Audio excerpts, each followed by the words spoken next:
Hi everyone, you're watching the 6.3 recap. So we can ignore what it says up here where it says Desmos match my parabola. We're not going to do that activity in this video. But what I would like for you to do right now is type in your answer that you got for question number 1. Okay, let's now talk through that answer. So in number 1, it says write the equation of a quadratic function g of x. All right, so immediately I'm going to write down g of x. I also know that it's a quadratic function, so we're dealing with x squared in here somewhere. And it says it takes the parent function f of x and it moves it 5 units up.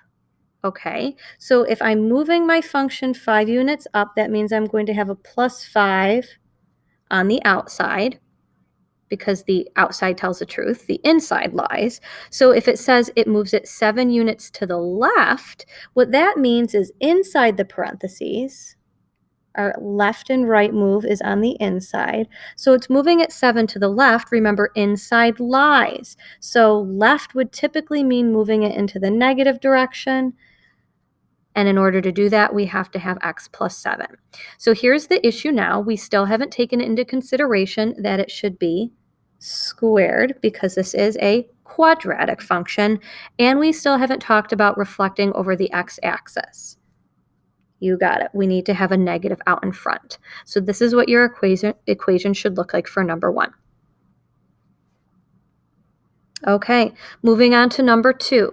Take a moment right now and please type in your answer just for the first part of question number 2.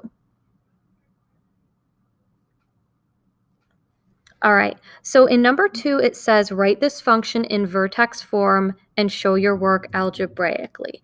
So immediately when I see vertex form and algebraically, I'm thinking I need to complete the square. So this is a skill that we learned back in Unit 5.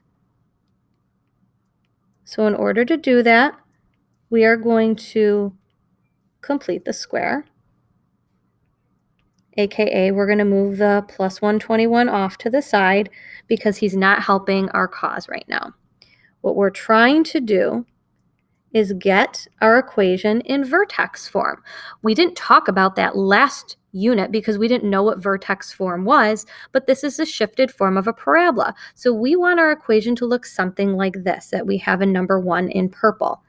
That way we can see what the vertex is easily. In order to do that, we have to have our double set of parentheses, okay? In order to get negative 10, we have to add negative 5 plus negative 5. That gave us the negative 10. And then I'm going to switch colors to make this a little bit easier to see. Negative 5 times negative 5 is plus 25. So t squared minus 10t plus 25 really factors, if we use the box, to t minus 5 all times t minus 5. Now, some of you are angry right now because I didn't subtract away the 25 yet. And you're right. I should be doing that off to the side over here. Because if I change my equation by adding 25, I can't just do that because I feel like it. I have to take away the 25 to keep the balance. Okay?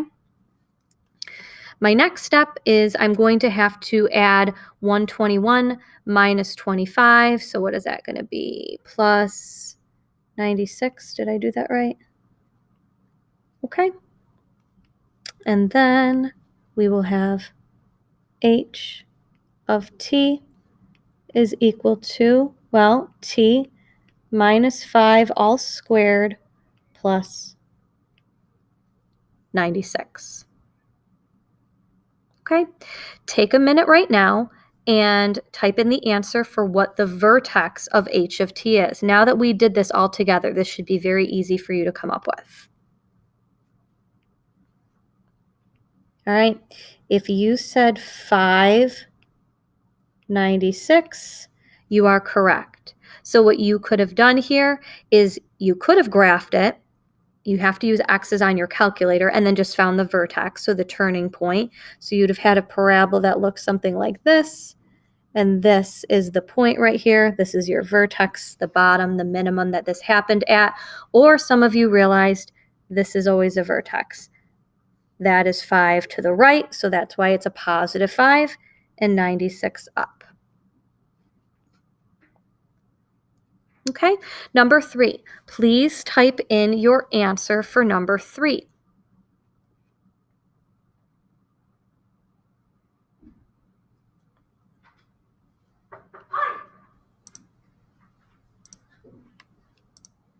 Oh, that was Mrs. Hayes. She was just coming in and delivering papers to me. So that's who said hello. And she says hello to all of you as well. She didn't realize I was recording. Okay, so with question number 3, you typed in your answer already. So let's talk about all of the changes. I'm hoping that you said that it was, well, there's 4 changes total. Did you get them all? Up 10 was one of them because of that little guy there. It was right 4. The negative is a reflection over the x-axis. So it flips it upside down. And the last and final change is a little tricky, the 2/3. Well, that number is actually smaller than 1, so it would make the parabola, yes, you are right, it made it wider. If that had been like a 5, it actually would have made the parabola a little skinnier, narrower. Okay, type in your answer for number 3. What is the vertex of this g of x? Is it a maximum or minimum? And tell us how you know.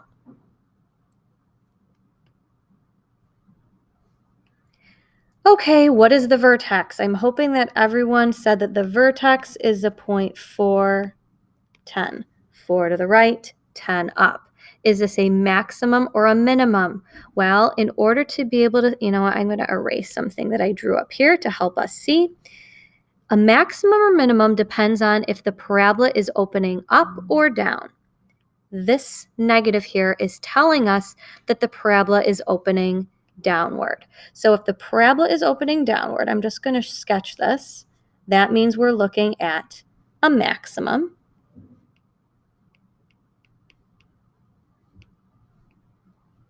And it's a maximum because of the negative in front of,